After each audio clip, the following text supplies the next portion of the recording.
ఇక్కడ లిస్ట్ చూడండి ఒకసారి పైన. కాంగ్రెస్ గవర్నమెంట్ ఉన్నప్పుడు కూడా పేపర్ లీక్స్ చాలా అయినాయి. అప్పుడైతే ఎయిమ్స్ పేపరే లీక్ అయింది. స్టేట్ యూపీఎస్సీ అంటే టీఎస్పీఎస్సీ టీజీపీఎస్సీ ఉంటాయి కదా, అలాంటి పిఎస్సీ ఎగ్జామ్స్ కూడా లీక్ అయినాయి. ఒకసారి వీడియో చూడండి. धर्मेंद्र प्रधान का रिजिग्नेशन हो गया तो हम सिस्टम कैसे बदलेंगे?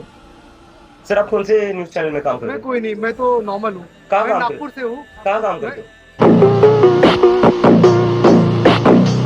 వీడు దీపకే, వీడికి క్వశ్చన్ ఏం అడిగిండు, ధర్మేంద్ర ప్రధాన్కి రిజిగ్నేషన్ అయిపోయింది, ఆయన రిజైన్ చేశాడు, మీ నెక్స్ట్ టార్గెట్ ఏంది అని క్వశ్చన్ అడిగాడు. సరే ఆయన రిజైన్ చేస్తే మీ టార్గెట్ ఏంది అని క్వశ్చన్ అడిగాడు. వాడికి ఆన్సర్ చెప్పకుండా న్యూస్ ఛానల్ ఏంది అని అడుగుతున్నాడు. నీకు అది ఎందుకురా, ఆన్సర్ చెయ్యి, నీ టార్గెట్ ఏందో ఆన్సర్ చెయ్యి. ఒకసారి పైనది చూడండి, చేంజెస్ చూడండి, మీకే తెలుస్తుంది. ఏ గవర్నమెంట్ వచ్చినా కూడా ఖచ్చితంగా మిస్టేక్స్ అవుతాయి.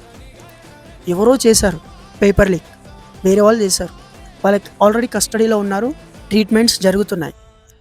సరే అది మీది, ఆ టాపిక్ మీరు మాట్లాడాలి, దాని మీద మీరు ప్రొటెస్ట్ చేయాలి.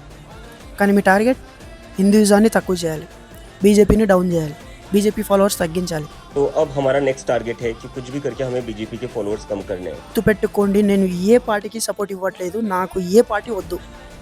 బట్ దేశంలో జరుగుతున్న ఫ్యాక్ట్ కొందరికి తెలియంది చెప్తున్నాను అంతే. కొన్ని థింగ్స్ ఆలోచించాలి, ఏం జరుగుతుంది సమాజంలో, మనం చేసేదేంటి. It's Aban you.